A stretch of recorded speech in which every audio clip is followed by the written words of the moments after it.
Good morning. Good to see you. It's getting cold this afternoon. Yeah. Yeah.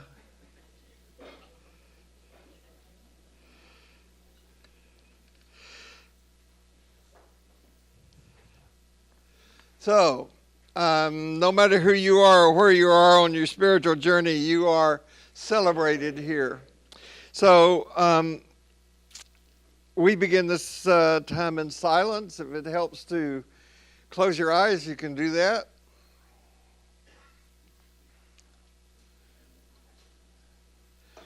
We bring to mind that it's our intention to be aware that we live in the heart of sacred mystery and that this sacred mystery seeks to come alive in us and find expression through how we live, how we relate to each other, how we show up in the world. So years ago, I attending a worship service here, and our choir sang some words. I later found out that they come from a book of prayer that was written in 1514, and I've adapted them for myself. Read them every day, and we use them here. So may grace be in our heads and in our thinking. May grace be in our eyes and in our seeing. May grace be in our ears and in our hearing. May grace be in my mouth and in my speaking. May grace be in our hearts and in our understanding. And may grace be at our ends and at our departing. And may the power of new life work on all that we are and all that we do. And may we have the eyes to see and the courage to walk the way of patience, tolerance, kindness, and love. And may all creation benefit from what we do here. Amen. So as you heard, Friday night is the Ordinary Life Christmas party. We'll have music and other stuff. Yet to be determined what that other stuff is. A dramatic reading. Yeah. Next Sunday will be our last Sunday to meet this year. So we will not meet on the 28th, and we will resume the first Sunday in January. That's really coming fast. So next Sunday will be it. And the working title of next Sunday's class is To Tell the Truth.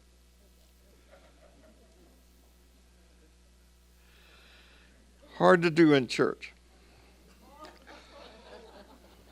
Which is why I have given the title of today's talk, Stupid Stuff Learned in Church.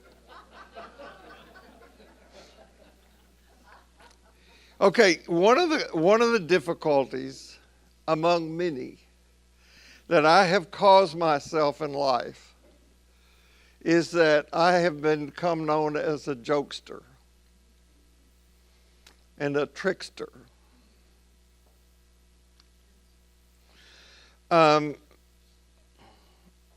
Not very long ago, I was walking to fill my teapot that I have in my office to the far end of the church where the choir and the youth gather because I can get water there. And on the floor, along the way, I found a $20 bill. And I picked it up, and the first person I encountered was Dick Shinky, and I said, "Did you lose this?"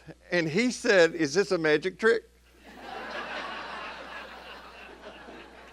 Right? Is this the truth? And I said, "No." And he said, "Somebody joke, right?" No, I really found a $20 bill. But that's the response I get, because when I do walk around, I stick my head in offices and tell jokes. And people make that response. I did eventually find the person who lost the $20 bill. So I just wanted to say that because After reading to you the Jesus narratives that this class is based on today, I want you to know that this is dead serious. This is no joke. I think there's one joke in it. I'll try to point that out so you'll laugh. But today is something very serious and very personal. So as you know, I have been shaping these talks based on the narratives of Jesus. And the one that we are up to today seems to be about divorce. So though this is quite explicitly autobiographical, I'm putting it out there as some stupid stuff that people have both heard and learned in church. Not just stupid stuff, but dangerous stuff, damaging stuff. So we begin with the narrative. You have heard that it was said, "You shall not commit adultery." But I say to you that everyone who looks at a woman with lust has already committed adultery with her in his heart. It was also said, "Whoever divorces his wife, let him give her a certificate of divorce." But I say to you that anyone who divorces his wife except on the grounds of unchastity causes her to commit adultery, and whoever marries a divorced woman commits adultery.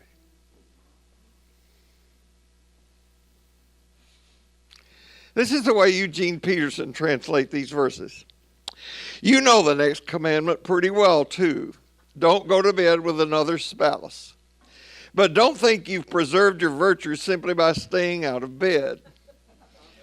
Your heart can be corrupted by lust even quicker than your body. Those oogling looks you think nobody notices, they also corrupt. Remember, the scripture says, "Whoever divorces his wife, let him do it legally, giving her divorce papers and her legal right." Too many of you are using that as a cover for selfishness and whims, pretending to be righteous just because you're legal. Please, no more pretending. If you divorce your wife, you are responsible for making her an adulteress, unless she has already made herself one by sexual promiscuity. And if you marry such a divorced adulteress, you're automatically an adulterer yourself. You can't use legal cover to mask moral failure. These are tough. Now, Stephen Mitchell's book has the material about adultery, but not divorce. Tolstoy has it all heavily footnoted, and the scholars of the Jesus Seminar indicate that the passages on adultery and divorce don't trace back to Jesus. However, in the Bible that everybody reads when they read the Bible or is exposed to when they go to church, they don't know that. They don't hear that. They just hear about divorce and adultery. And so many people have been afflicted by them. By the way, the teachings on adultery and divorce are held together in the middle by a teaching that even people who have not gone to church know about. It is the one that says, if your right hand affects you, cut it off. If your right eye offends you, cut it off. It's kind of the basis for don't let your right hand know what your left hand is doing. That's in several places. That does trace back to Jesus. Got to remember that he was the guy who also said, if you're going to follow me, it could cost you your life. But he didn't mean that literally. When I was in seminary, there was a student, when I just went to seminary, who used a bandsaw to cut off his hand. That's just crazy. But it's taking the Bible literally. Okay.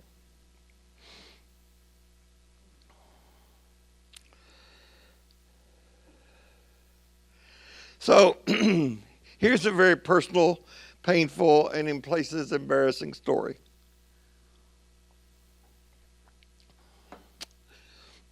I have been divorced. Now, divorce is not something I would wish on anyone. And one of my biggest regrets in life is that the children of that marriage went through divorce. It's horrible for everybody involved. I entered that marriage when I was just barely 19. It's what we did in Tennessee. Here's the joke. You've probably heard in Tennessee that we go to family reunions to meet women. No, I did not marry my first cousin. But we are all culturally conditioned by the ethos in which we grow. And in the community where I went, people got married directly out of high school. In the community where I live, most of my peers were smoking when they were 14. Tobacco was the cash crop in Tennessee. That made sense. Cotton was also a cash crop, but we didn't smoke cotton. A pack of cigarettes cost 12 cents. Today, a carton costs over $100. On the other hand, it was considered a moral sin to drink alcohol. Go figure. When I got married in an Episcopal church, and the priest came to the part of the ceremony was in the Book of Common Prayer at that time, where the man in the marriage said, "With all my worldly goods I do thee endow." My father said, "There goes his bicycle."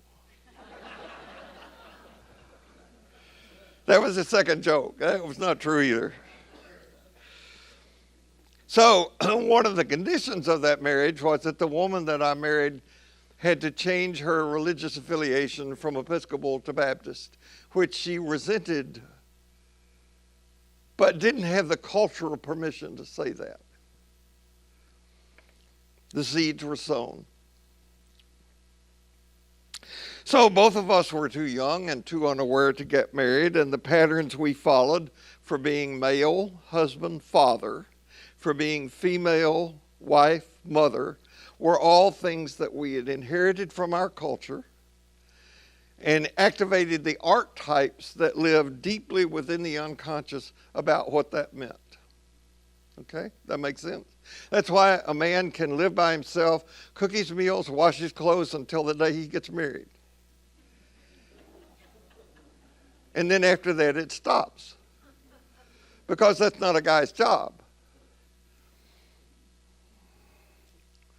So no one gets married thinking that they're going to get divorced. Now, I know there are jokes in American culture about starter marriages and he'll make her a good first husband. But nobody takes those vows until death depart us, thinking, I can get out of this. So when I got blindsided by the start of the divorcing process, I called to tell my parents. And my mother, who believed those passages that you just heard, said, these were her first words to me, "Oh no, son, how could you do this to me?" My father's response was less narcissistic, but just as intense. Now, what every child wants from his or her parent, no matter how old the child, no matter how awful the circumstance, is love acceptance, and support. Years later, after I met him, Sherry's father, do you all remember Patty Hearst, the daughter of the Hearst dynasty? And she got into the Black Panthers. And there was a photograph of her on the front page of the paper holding a machine gun in front of a bank that she was helping the Black Panthers to rob. If Sherry's father had gone out and picked up the paper and seen this picture and it was Sherry, he would have said, I bet she had a good reason for doing that.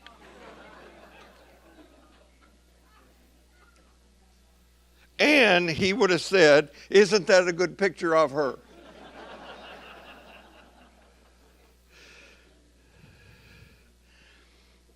I did not get that. So much so that after months of the kind of thing that I shared with you, I finally contacted my parents and I gave them an ultimatum. You're going to think this is crazy, and it was, and daring, but I said, if you want to have a continuing relationship with me, there's one condition, and that is that you will come to Houston and do a week of intense family therapy with me.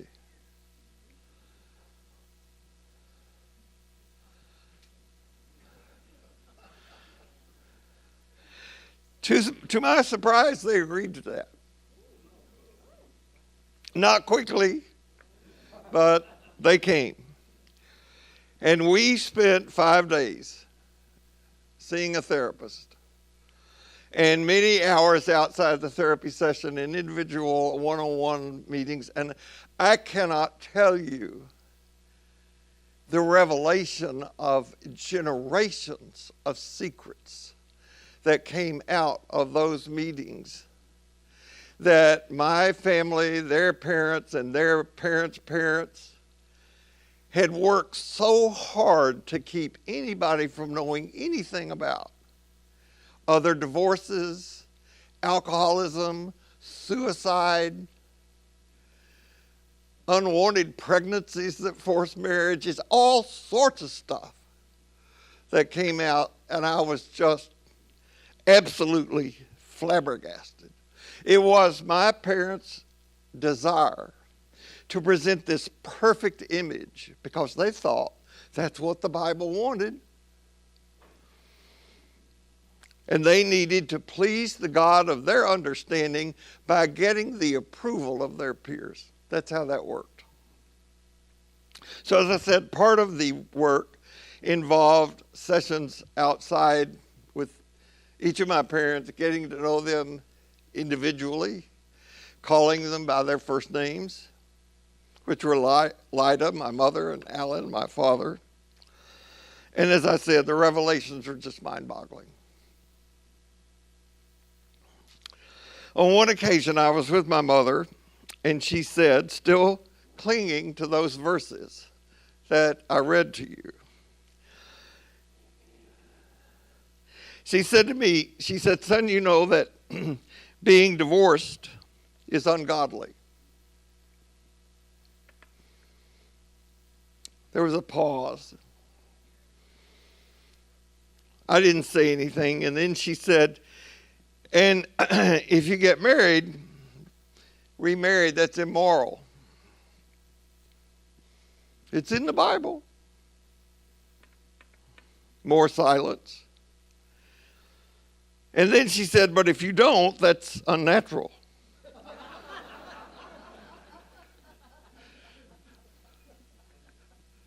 And I played that back to her.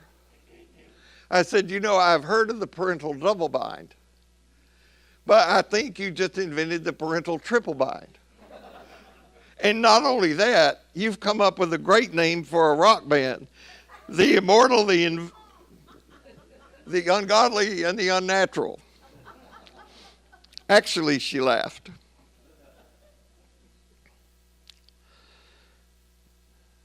That would be a good name for a rock band, though.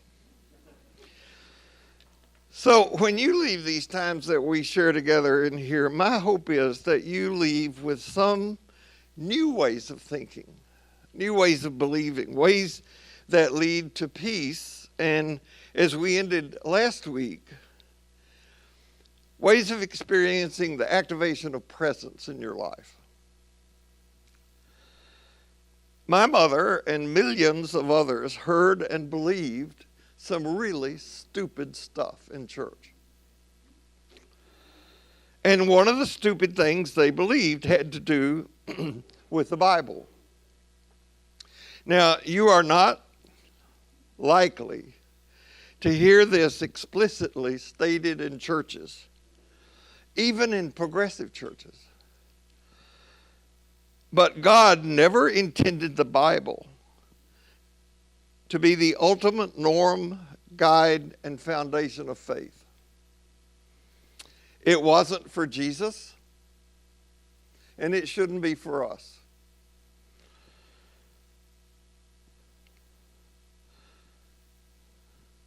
What both Jesus and his primary best interpreter said is that we should have the mind of Christ.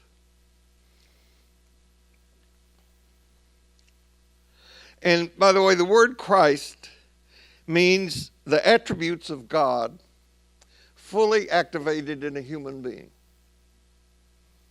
It's not a word applied to Jesus only. Christ was not Jesus' last name. Okay?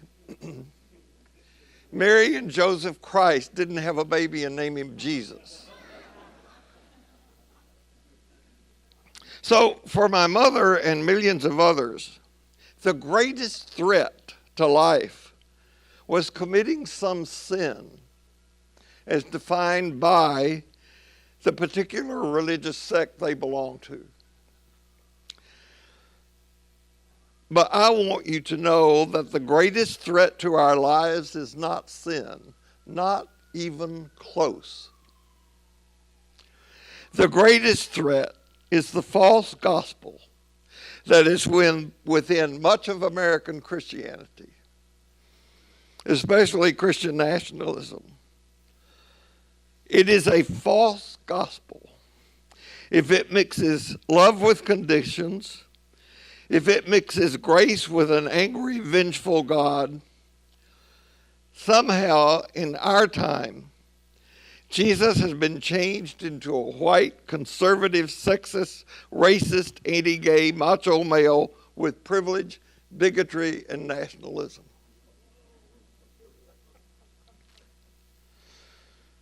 So I want to say as clearly as I possibly can, the Bible doesn't teach anything. The Bible doesn't declare anything. The Bible doesn't say anything. People do. And they do so out of their own limited views, their own opinions, and their own interpretations. Now that's precisely what I'm doing too. But I strive to do so, focus on preserving not preserving some version of the past, but focusing on educating, enabling, and empowering us for a future of inclusion, compassion, and hope. You know, even as an adolescent in church, I knew that when the preacher, and there have been so many over the years who held up his Bible and said, the Bible says, that the Bible didn't say that. He was saying that. I knew that even as a kid. But you didn't have the cultural permission to challenge that. So this time of year, you're going to hear the cry of conservative Christians that there's been a war on Christmas. And they're right. They're right. And they are the ones who have waged it by seeking to kill the real presence with a full throttle campaign to destroy the authentic message of Jesus, as well as his image, which resides in every human being.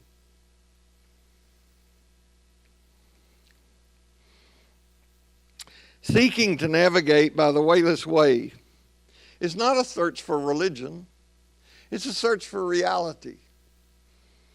It's a search for truth that leads to a way of life that shows up in the qualities of life and living like love, gentleness, patience, courage, generosity, sobriety, humility, justice, peace, and perhaps most of all, with a stance that uses intelligence, that uses to sift out what is meaningful from what's just plain stupid. Now, I want to be clear. Some of you can hear what I just said, and say that I am dissing religion. I am not.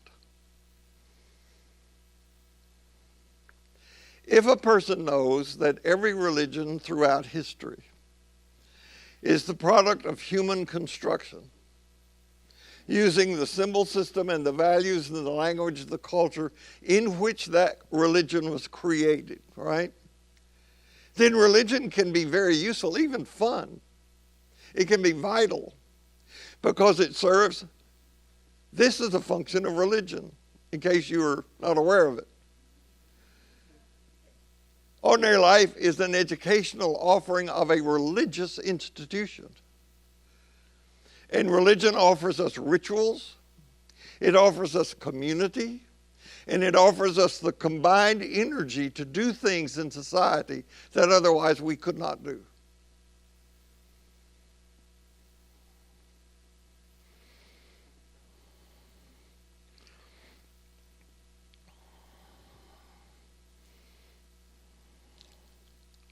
You know, some of the phrases that Christian churches, Christian nationalists toss around are things like family values and traditional marriage.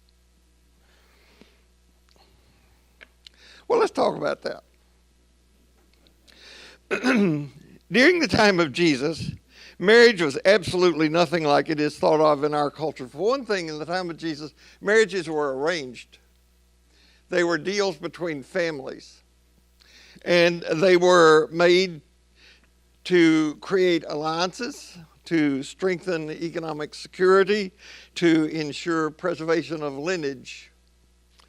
And kinship obligations in the Bible in Jesus' time were of paramount importance. So marriage at the time of Jesus consisted of two phases. You got betrothed, which was a legal commitment, not like engagement in our time, where you get a diamond from Zales.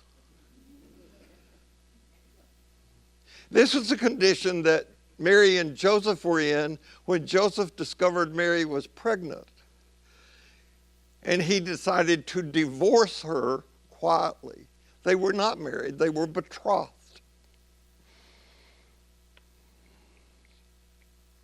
Girls usually were betrothed in their early teens in the time of Jesus. Males were older. Girls were expected to be virgins. Men, not so much. Adultery was when a man had sex with another Jewish man's wife. Having sex with a woman of any other tribal unit, no big deal. If a woman committed adultery with anyone, she was stoned to death. That was the law.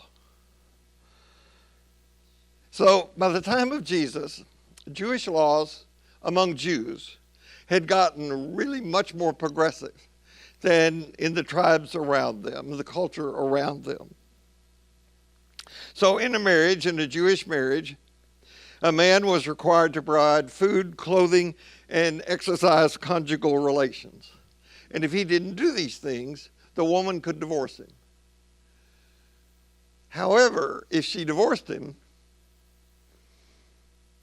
she was in a bad way in the culture. Because she was, as they say in the society, damaged goods. On the other hand, in a Jewish marriage, the wife was expected to manage the household, oversee food preparation, help with what labor was required to maintain the family, bear and raise children.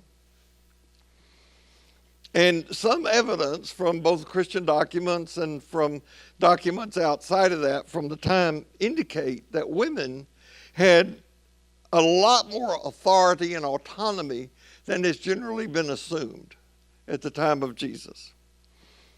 Jesus had several women who were disciples. He had women who supported him. And in the end, it was the women who proved to be much more faithful than the men. If you remember, at the crucifixion, the guys all fled. The women stayed. In the Hebrew scripture, marriage is used for a metaphor for relationship with God. Relationship that existed between God and the Jewish people.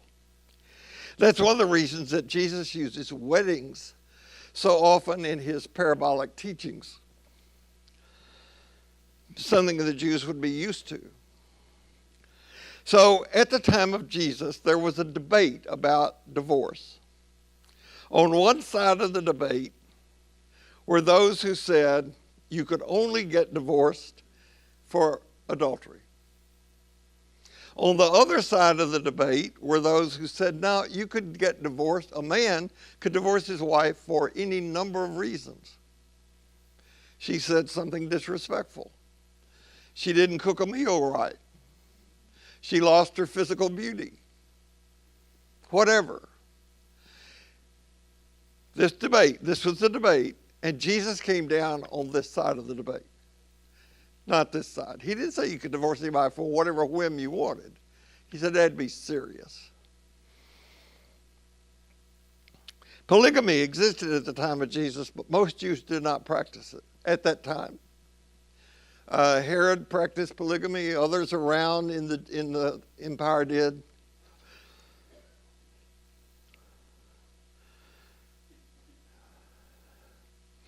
So the teaching of Jesus protected women from a system at which they were at risk of being simply tossed aside. Now, you have to keep in mind that throughout all of Jesus' teachings, he always stands with the vulnerable, the poor, the shamed, the marginal, and particularly women with no power. And you also have to keep in mind that it was Jesus' followers who collected these sayings and put them in the writings that we now have. And they believed that there was a new era that was shortly to come in which these rules really wouldn't matter. And as far as we know, Jesus, the Jewish teacher, intended to deepen understanding of Jewish law, not abandon it. So there is nowhere in Jesus' teaching that you can find an idealization of the nuclear family. In fact, Jesus criticizes the use of family as a boundary marker. If you don't love me more than you love your father and mother, give it enough thought. So the major thing to say about Jesus' teaching on marriage and divorce is that he didn't have us in mind. My mother didn't hear that. Okay, so what about adultery? Divorce. This time really isn't about that today, but I feel the need to say it for completeness.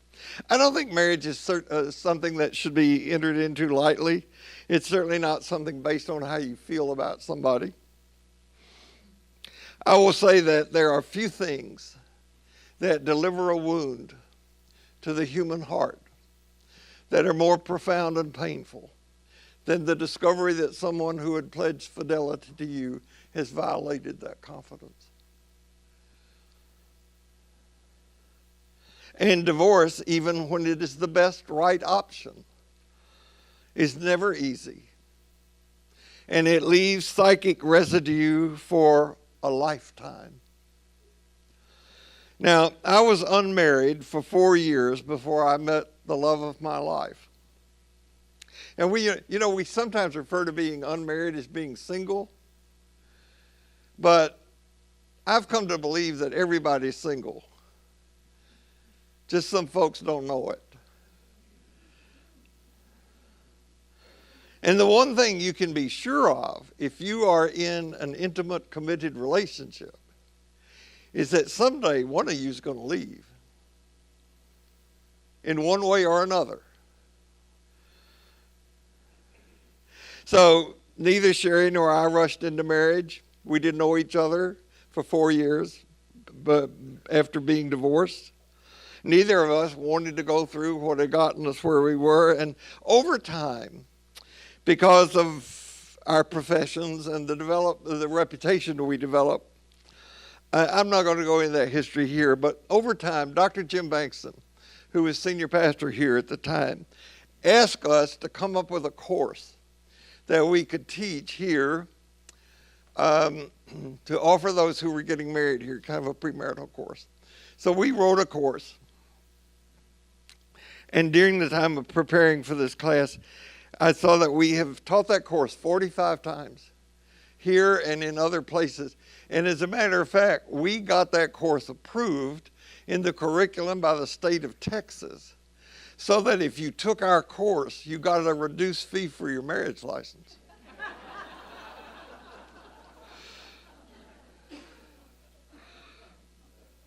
It was fun to do that. There are people here in this class, I think, who've taken that course. Now, I have a mixed message about that. I don't think taking a course in premarital counseling prepares you to be married. Nothing but marriage prepares you to be married. And that's true for a variety of very complicated reasons. Most of them are unconscious. If you're just living with someone, that relationship is voluntary. But if you're married to someone, that relationship is obligatory. And not only obligatory, but once you are married, a set of unconscious archetypes come alive in you. Husband, wife. What does it mean to have a wife? What does it mean to have a husband? What does it mean to be married to somebody who's a mother, to be married to somebody who's a father? All that's dormant until then. I've always been concerned that when people get married, they come to the church to do it. When they get divorced, they don't come to the church, they go to the court. I think people should get married by the court, have it celebrated by the church if they want to, because it's a legal relationship. And yet, I also believe that it is helpful to know that marriage is a skill set.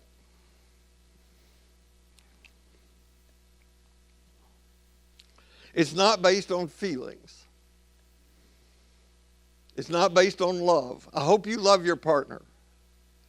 But anybody who's been married knows what it's like to want to kill their partner.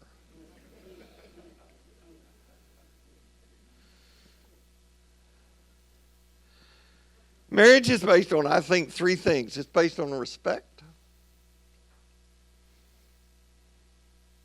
It is based on an experience of reciprocity, which I think is idiosyncratic to the relationship. Are you experiencing that you're giving as much as you're getting and getting as much as you're giving? And it is based on a shared responsibility for the well-being of the relationship. None of this 50-50 nonsense. Each of us is 100% responsible, not to the other, but for the relationship, to the relationship. When I hear couples in couple counseling, I always listen. How often does the we word show up? Are you a couple? Are you competitors? There are a lot of people, I even think Dr. Phil says this, who'd rather be right than in a relationship. And the major skill involved in a relationship is knowing how to talk, not communicate. It's impossible in a relationship for a behavior not to communicate something. It's talking that matters. Now, as I mentioned earlier, marriage has been used for thousands of years in Jewish Christian tradition as a metaphor for one's relationship to God. Or the word that I'm using now is the word presence. So when Jesus referred to other people as, you're part of an adulterous generation, he wasn't talking about sexual misconduct. He was talking about faithlessness to a relationship to God. Faith isn't about believing certain things to be true. That's a stupid thing learned in church. Faith is about showing up in the world in the ways that I mentioned earlier. Carl Jung, one of my most important guides and teachers, said that the unforgivable sin is to remain unconscious. That is, not to wake up. And I'm going to add to that something one of my friends who's a Jungian analyst once said to me. He said, we have been given marriage in order to teach us how to love. Our culture's got it backwards. Our culture teaches us that if we find the right person, we'll be okay. And real marriage is not about finding the right person, it's about being the right person.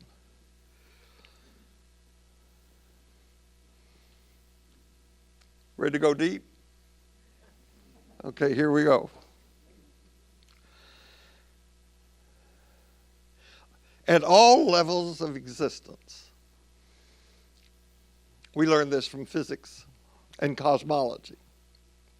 At all levels of existence, there is a single energy that is active. The tiniest particle to the biggest thing. There is no place, nothing, nowhere, no one where this energy is not present.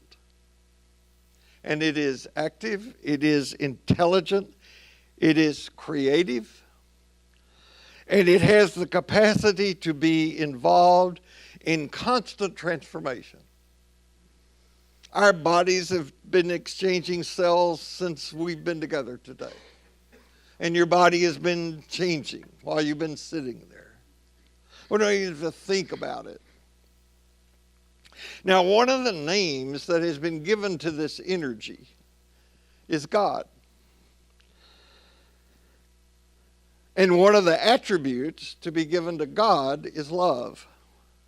So much so that in all the Abrahamic traditions, it's reduced to God is love. So that every stage along the wayless way, we are to increase our awareness of this energy. Now think about what we talked about just 2 weeks ago in here. We talked about meditation, and a simple way to meditate is focusing on your breath. Every breath you take is a gift. And it is also an expression of transformation. So much is happening in every breath that we take inside our bodies. Another attribute given to God is breath, spirit. So any creative act is an act of love. And it is love that returns us to the unity that is actually reality. Now, I hope everybody in this room has had an opportunity in your lifetime to fall in love with someone, with something. You know, that experience made you more alive. We are never so alive as when we are in love.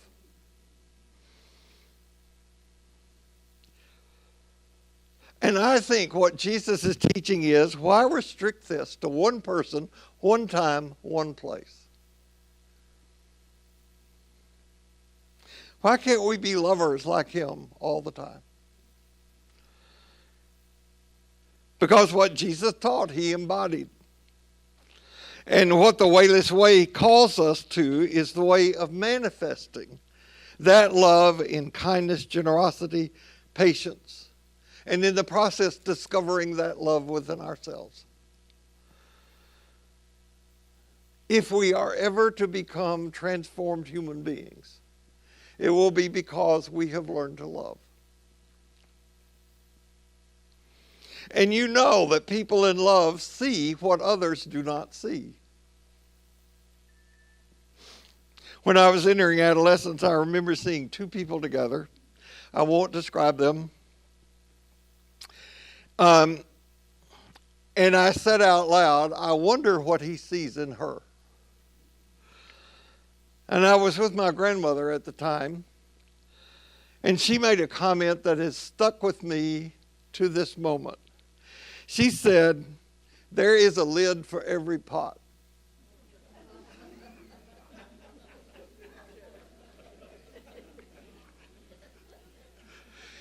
She sees in him what others do not. And it's true that being in love changes our state, our consciousness. So love is not the goal of anything. If you hear that, you're mishearing me. Love is the cause of everything, including our own transformation. And some of the stupid stuff people have heard and are hearing in church is stupid because it is contributing to division, hate, not unity, and not love. It's stupid in that it promises that if one believes certain things and belongs to a certain group, then there's a certain outcome. Either life to come or security now. And it ignores the fact that we cannot afford much longer treating each other and the planet in the way that we are. The wayless way offers none of that.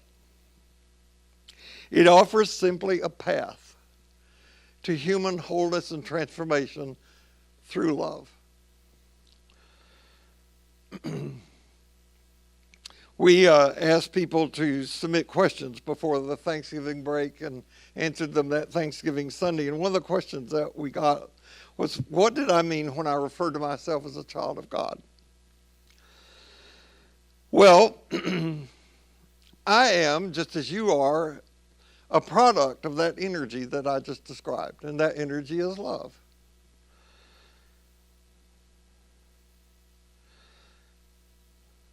Jesus had this experience with that energy, and he said, I realize I come from that energy. I belong to that energy. That's my identity. And it's yours too. And it's yours too. That's what I mean. So the Bible is the perspective of humans about God. It's a humanly constructed document. And if a person's faith is confined to words on a page, that can result not only in stupid stuff, but damaging stuff and dangerous stuff.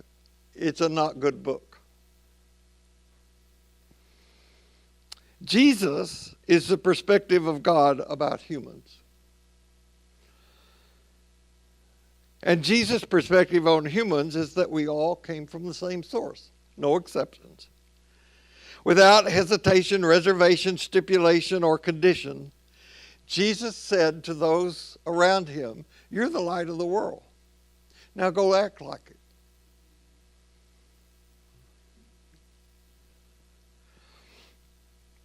So I want to encourage you to listen to the mind of Christ that is within you. You don't have to go looking for it. It's there. Enjoy the journey on the wayless way. And be aware that you can never go where love is not and where love does not prevail. And if you hear anything other than that in church, it's stupid. No matter where you go this week, no matter what happens, remember this, you carry precious cargo. So watch your step and see you here next week and Friday night. Okay, thank you.